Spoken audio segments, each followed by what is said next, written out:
I remember when the book came out about 10 years ago, and I was book signing in Barnes & Noble, and a Christian kid came up to me and says, "Thank you, sir, for not making your book look like a Christian book." Yeah. That was the best compliment. Children knows, man, those churchy looks, I had a major Christian publisher want to publish my book. They tell me to tone everything down, cut this, and we don't need fancy this.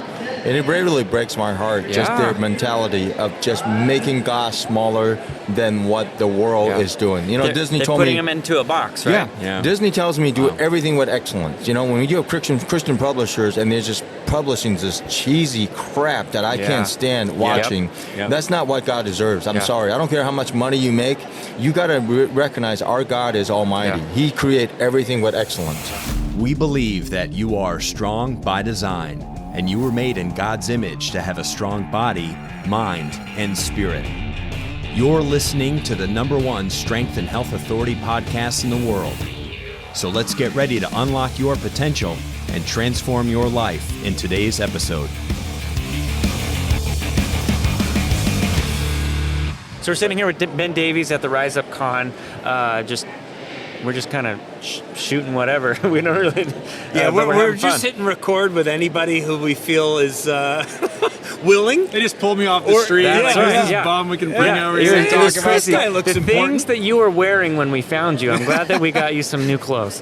Yeah, there's a big production. We got makeup, wardrobe. I was able to change real quick. It's great. What are some of the things, Ben, that you've been in that people listening would be familiar with? I think most people would know me from Courageous, which was one of the biggest movies from the Kendrick brothers. And so I played the rookie cop in that, which was a phenomenal project with a great group of Christian guys that did everything right.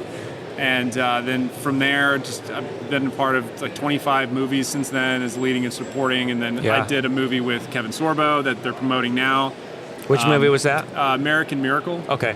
And I probably have the most epic scene of the movie. Not to like take away from George Washington or anything, but because I play the guy. His name escapes me, but I read the Declaration of Independence for the very first time. Okay.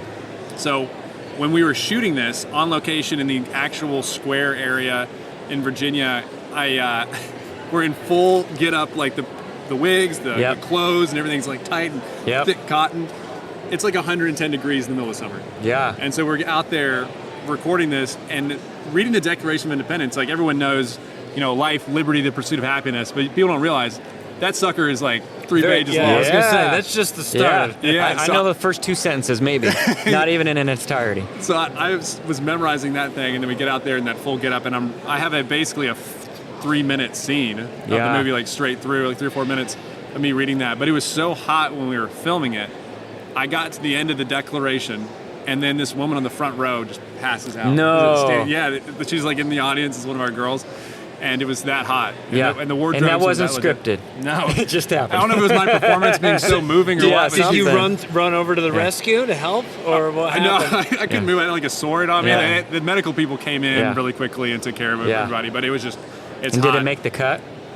We'll find out. Yeah. Go see it in theaters. Wait to see. That made the cut. Yeah, but it is so funny because when people see movies, it always looks so glamorous, or like even podcast things, they think that it just is always like this, but it's so much work and setup that goes into it. Oh, yeah. And in all those movies, man, the weather's usually terrible. Yeah. Everyone's stressed, hungry, working like 14-hour days. That's right. But on camera, you're just like making out in the rain, but that's not what it looks like when you're doing it. Yeah, that's one of my favorite things to do on like social media is to see all of the behind the scenes of how they're creating the things, from different movies and things along those lines. I just like seeing,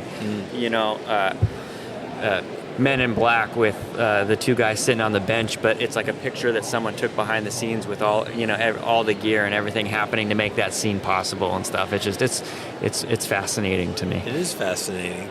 Well, it's movie making or television or even YouTube. There is a lot of production that goes into something and trying to create a particular look, and it's the behind the scene part of it is definitely, captivating. I think people are almost more curious about that than the actual movie itself. Yeah. Like, I don't know. I find anything that's behind the scenes where you can see like what it took to make that scene happen is almost more interesting to me than the actual scene itself. Ben, you said that you did a Christmas movie as well? Yeah, we did a. Speaking of behind the scenes stuff, it's crazy. We did we had shot a Christmas movie with John Schneider. He's from Smallville and Dukes of Hazzard. All that stuff. And it was one of these things again where we shot a Christmas movie in August. Yeah. In New Mexico. Okay. Oh my gosh! So you're wearing of course clothes you did. to match. Why wouldn't you? Yeah, of course. But let me guess. It was supposed to be Christmas time, but it probably wasn't supposed to be Mexico. I forgot where the movie actually took place. It's like, but it didn't matter at the time because all we could care about was the fact that I'm wearing a sweatshirt the entire movie. Yep. And they had like the fake snow, which is actually sugar, like melting on you. Oh my In the gosh! middle of summer, and it was so miserable to shoot. But then when you see it on camera, you're like, oh, this is a very jovial, fun movie. Yeah. And then We're so miserable, but look how well we hide it. Yeah. So it was, and then Eric Roberts was in the movie too, and we worked. Is that with, Julia Roberts' brother? Yeah, Eric Roberts. He was in the Dark Knight and yeah. about 900 other movies. Yeah, he's been in a lot of movies over the years. He never stops filming. Like he'll just go from like movie to movie to movie. Interesting. He's like Kevin Bacon-esque. He's in a lot of stuff. Yeah, and then it's to the point because he's done so many films that he doesn't have time to be off book or memorize. And some other actors do this, but he has note cards. So even for Rumors of Wars, like I shot with him a while ago, he would do a scene and then there would be giant note cards with his lines on. So he'd be looking around and is just reading off these cards. Oh my gosh. But the guy's so good. He's mastered that. Yeah, like he can do it, and it seems like he's just in the scene with you. Yeah. Which is just a skill in and of itself. Yeah. Like, I don't know how many. Yeah. I mean, he's put in 40 years of it. Right. Do you know the comedian Nate Bargatze? Yeah. He's a Tennessee guy. Yeah. So he was talking about being on SNL and trying to like find the cue cards. And he's like, I think it was on a podcast that he was on. He's like, if you watch my eyes, you can see it looks like a dramatic pause, but really I'm just looking around the room trying to find the cue card. Dude, he's the man. I got to go back and watch it now. Yeah. I did notice that SNL had those because I'd see them look off camera in certain scenes. Yeah. But one of the things that Eric does is he has the cards and then someone has the script and a laser pointer. Okay. And so it'll point you to the card, and maybe SNL. That's cool. Maybe the guy messed up. Yeah, the laser pointer was. He had his cat with him that day. He said there's like distracted. 3 sets of cards around too. Yeah. I mean, because they're like I don't know, depending on what camera angle you're getting, where or they whatever. want you to look. I would think they would probably try and cue that up. I don't know. Well, Nate's also a guy who doesn't go off script, right? Yeah. He knows what his routine is, and he just presents. He's a stage presenter, but everything's in his head. He doesn't, so he's not used to probably having anything to read. Yeah. I didn't even know that was so much of the comedy thing, because one of the skills, I guess, from listening to Joe Rogan, like how much prep goes into these sets and curing it down to the exact beats, exact time. Yep. But that's the key of that is they make it seem like it's so off the cuff, right? Right. But they've run that through probably so many 1,000 times. Oh, yeah. That's exactly right. To where it sounds like Nate is just talking and riffing about stuff and his wife and his kid. But I mean, he's been writing for weeks and getting that prep. It's pretty wild to see guys just master their craft like that. Well, he's the hottest thing going right now in terms of stand-up comedy. I saw him perform, brought my wife to it in December of 23, just last year, at Amalie Arena, and his dad was one of the openers. Nate's father is the final. Dude Magic? He's a former magician or current magician, but he's and it was very touching and moving to see his dad perform as like the introductory comedian to his own son. And he started to get a little bit emotional, and he's like, "Enjoy my son," like what an honor for Nate to have his father present him in a way, but also for the father to like look what I've made. My son is like the best at it right now, and it filled an arena, and it was one of the best live comedy shows I've ever gone to. My wife laughed for an hour and a half straight.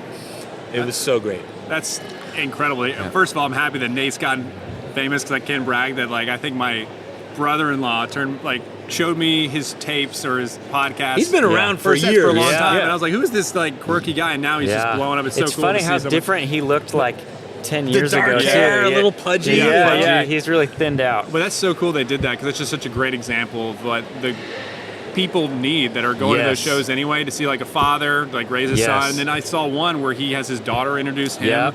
And you get to see a family going through this crazy life together. And here's the thing, too, he's being highly successful without having to be nasty and raunchy. No, he's not. I sat down and watched it with my 12-year-old son, and not once did I go, oh, man, he shouldn't be listening to this. That's right. For us to be able to sit down and enjoy something like that together is so good. And just to enjoy, I think it's Tim Hawkins. Tim Hawkins is another one. He's phenomenal. He talks about it's the joy of the Lord, right? We're doing this to have fun and to God wants us to have fun together. That's why I so appreciate what you're doing in the entertainment world, where it's we should be the best at this.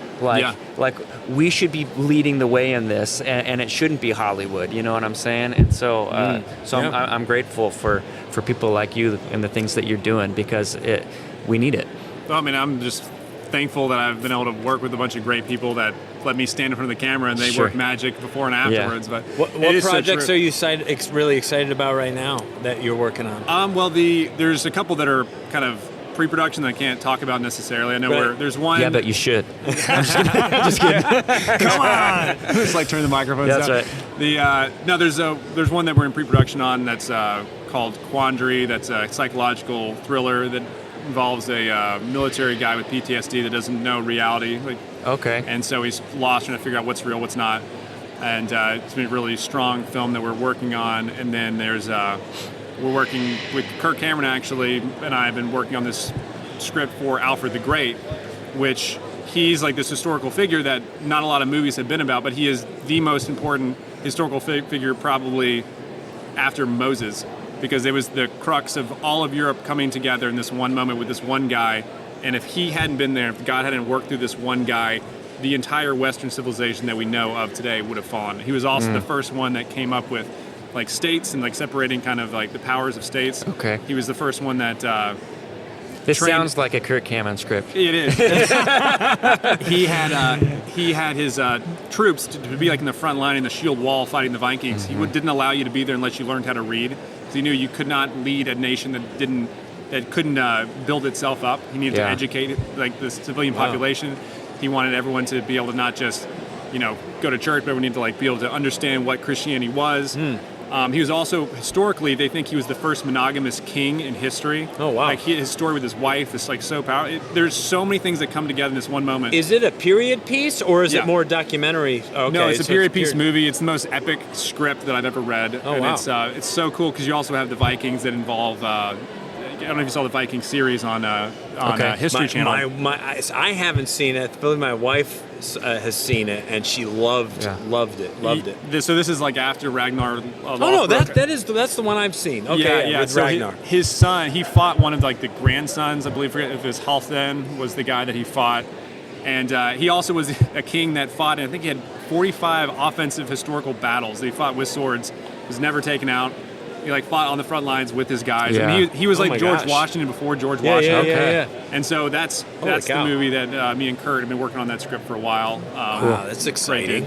Yeah. And the movie that you were in with Kevin, that's is it American Miracle? Yeah, American Miracle. Tell us a little bit about that. Well, now the kind of vogue thing to do is just to trash our country and trash how it was founded and ignore the really amazing historically altering things that America did when we broke away from from the colonies and the Revolutionary War and the Civil War. So this one's about the Revolutionary War, and it tells all the amazing historical moments accurately as they happen, but you're focusing on stories that are not negative, first of all. There's all these heroic moments of the Revolutionary War, showing awesome men and women and these going against all odds, pulling these things off. What happened with Washington, how almost every battle and moment that he was in was a miracle. Yeah. And just tracking that so people can understand how fortunate we are to have the country that we have today and why you should fight for it. Wow. So you're telling all those different stories all in one movie. That's cool. And to jump around, tell these different characters, and I get to play one of the characters in that movie. Oh, that's so awesome. fascinating. And you get to read the awesome. Declaration of Independence. Yeah, I get to. Okay. I got to Ready? know. Okay, ready, Ben? Go. Yeah, you remember That's it? wild. You remember? I had to memorize like 3 pages. I don't remember a line of it. It Yeah. took me a minute when I was You talking got to to remember, you. it's we the people, right? Yeah, we the people, in order to form the it's like Yeah, something. right. You still got the first few sentences.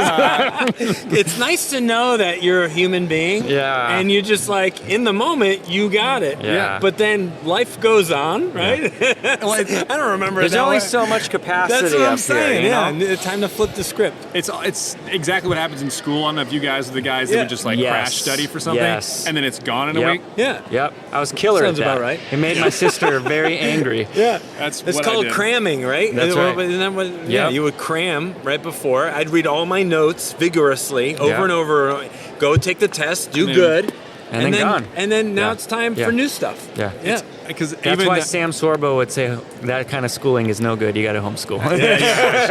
she knows. That's right. Man, She knows she what's already up. got on me about it because She I did. said I have no interest in homeschooling. She's like, "Why do you Yeah. have no Oh man, interest she in turned homeschooling?" quick. Oh She no, you turned did quick. not do Yes, that. I Yeah. did. I did. Yeah, Because I all of a really sudden, don't. I know.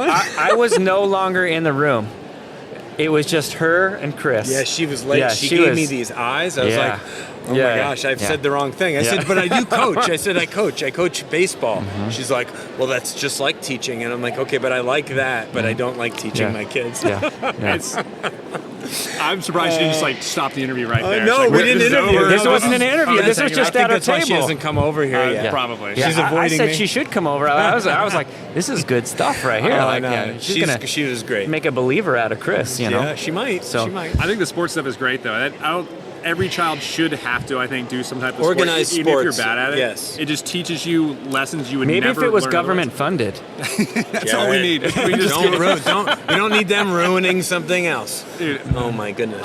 I was so bad at football. I was talking to one of my buddies here who played football at Oregon, and I was not good at football. I always came in late because I was a track guy. I was an All-American in track, but I was terrible at it. But I would not trade any of those memories because there's no other thing you can learn where you can get in these physical trenches with people you have to depend on, and everyone's Yeah. working together, and you're sacrificing. So one guy, 3 plays down can make a touchdown. That's right. And it's just, I don't know how you can get that from a book or some teacher telling you Yeah. hey, you should Yeah. do this for without someone. experiencing it yourself. Yeah, you kind of You got to can't. get into the thick of it with people. Yeah. No, Figure you it do, out. and that can look very different from one sport to the next. But the end game is like whether you're a basketball team or you're on a football field or a baseball field or whatever it is, you can still have those same that teamwork, that building towards the goal together and fighting for each other and lifting each other up. Like you can't get that in a classroom. No. And I've coached youth baseball for going on 7 years, and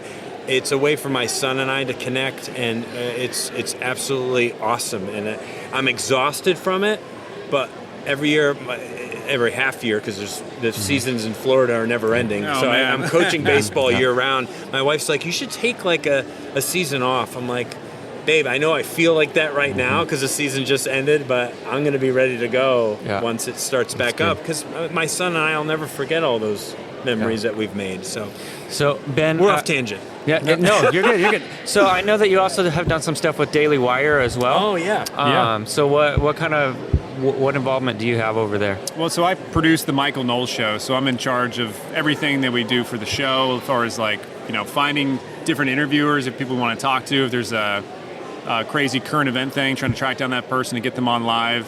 I also get to title and do the thumbnail designs for every show, and then we produce several different side series from the Michael Knowles Show, because Michael Knowles Show is more news, current events, that kind of stuff.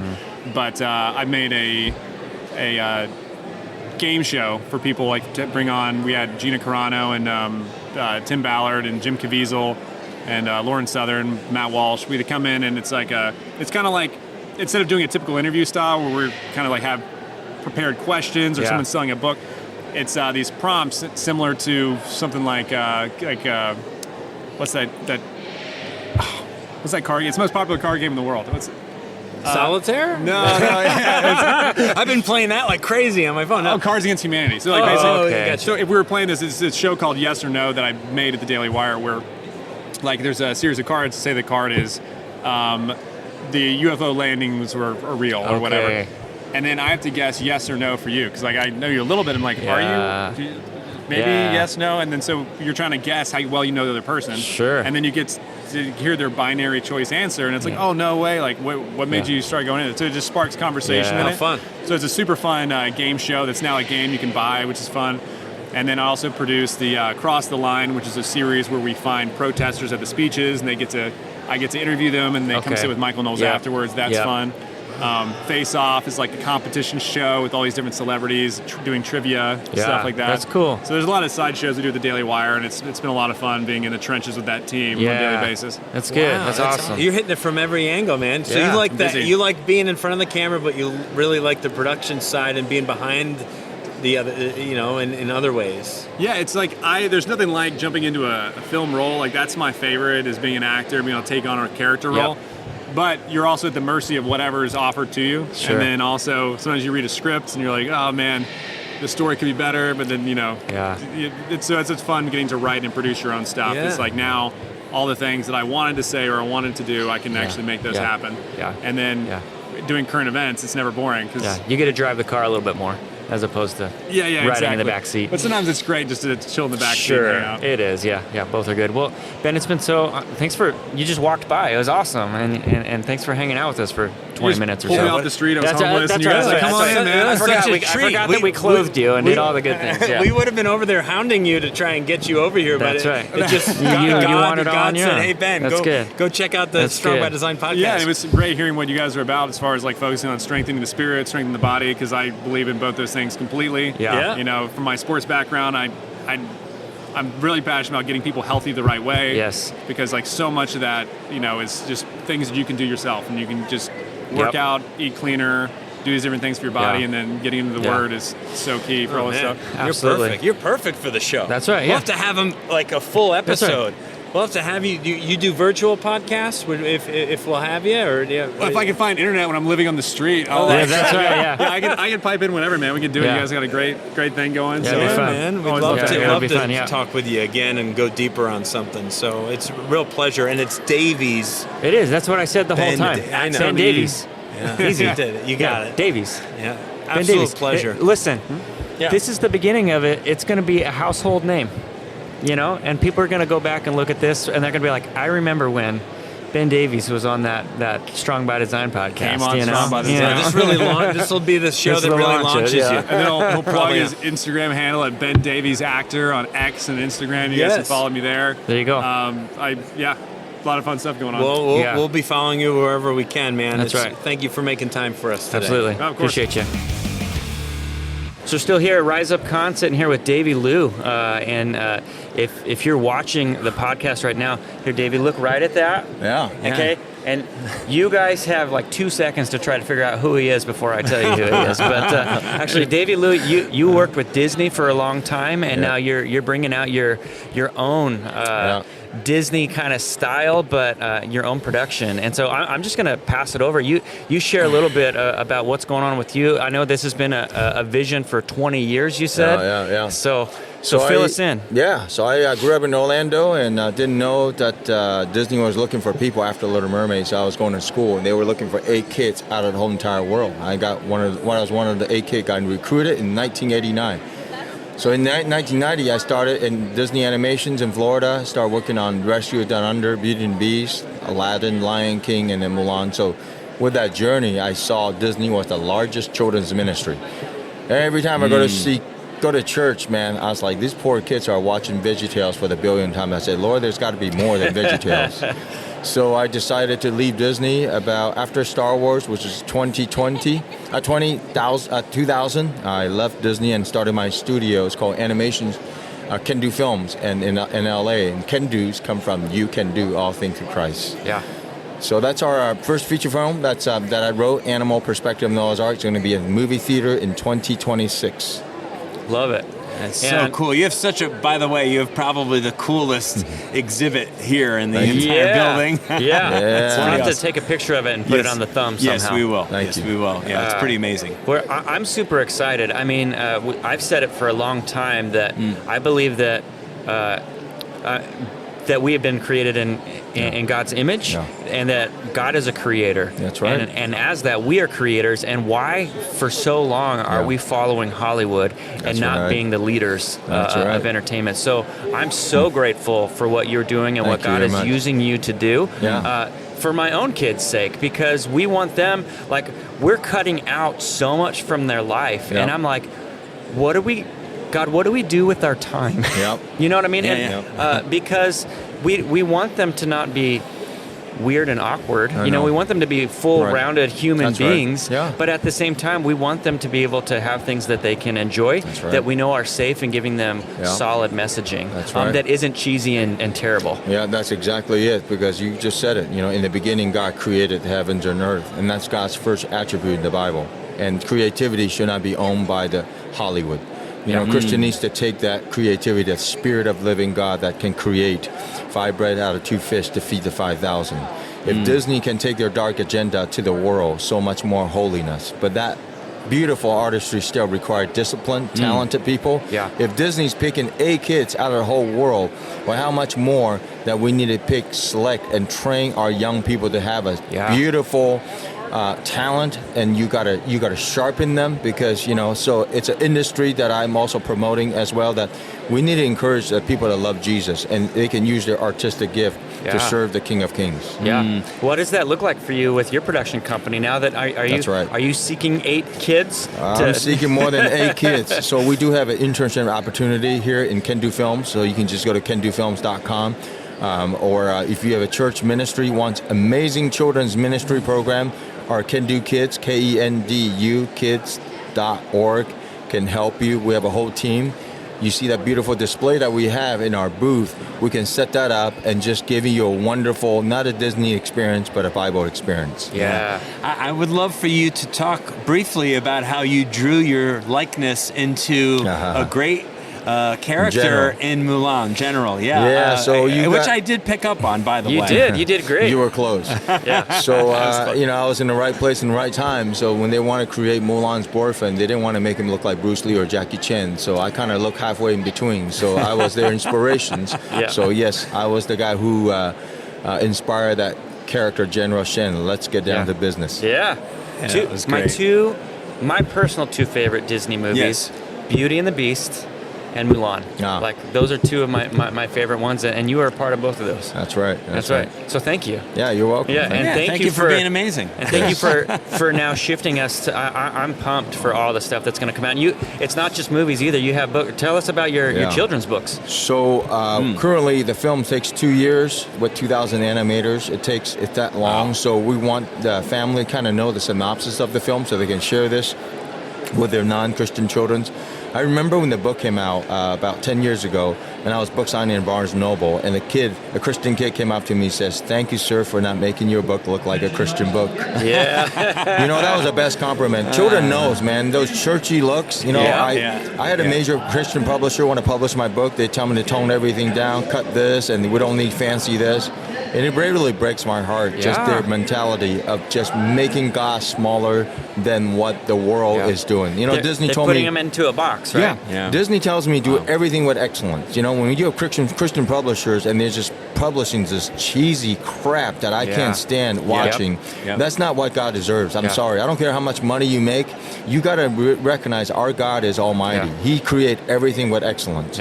So in our whole entire series of the picture book that we have here in the Christian convention here, the books we have won the best children's book award in China. How do I do that? Because I have made the Bible to look like mainstream. I need you to say that again. You won the best children's book in communist China. Communist China. Absolutely. Because our spreading products, the gospel. That's right. When Pastor told me that you can't do it, how do you take the gospel like you did with the Lion King? Well, when I created the Lion King's the story of Moses, okay? So it's not overly religious and Christian and churchy. So I got that wonderful ideas of creating the animal perspective, Noah's Ark, fish perspective, Moses parting the Red Sea, right? A whale perspective of Jonah, lion perspective, why they need the prophet Daniel. I got this wonderful creativity that was spinning off from a different perspective, but you experience the same biblical event. And that's what I call creativity in its best. And so that's what we did with the whole genre of our film, our books. Everything we do, we didn't have this churchy look, and that's why I'm able to go to communist country China. Yeah, they look beautifully illustrated. You have as we've talked about a few times, the display over there is so impressive, but it does make me want to run out and buy a whole stack of your books. It does. All of it. All of it is good. And for, I think that you said you don't want to be, you want to be mainstream. That's right. Yeah, and I think that's the right mentality, and as we should be. And if we're ever going to see, like I say this all the time, revival comes in the home. Yeah. And we need good things in the home 100%. That can help raise our kids up 100%. To understand what it is to follow God, and that's what's going to transform our country. It's not going to come from politics. It's not going to come from the top down. That's right. It comes from the ground up. That's so thank you for being on the front lines of that. We really appreciate that. We appreciate what you're doing in the world, we would love to obviously go with a full episode leading up to your launch of your movie in 2026. So hopefully this won't be the last time we get to talk with you. Yeah. Thank you so much, man. We can do this. Yeah, we can do this. We can. It's happening. We can't stop it. You got it. That's right. Okay. Love it. Thank you, man. God bless, All right. Davey. You got it. You can do it. You can do it. Thank you so much for listening to the Strong by Design podcast. If you found value in today's episode, please subscribe so that more people can find out about our show. Plus, you don't want to miss any future episodes with the amazing guests and topics we have lined up for you.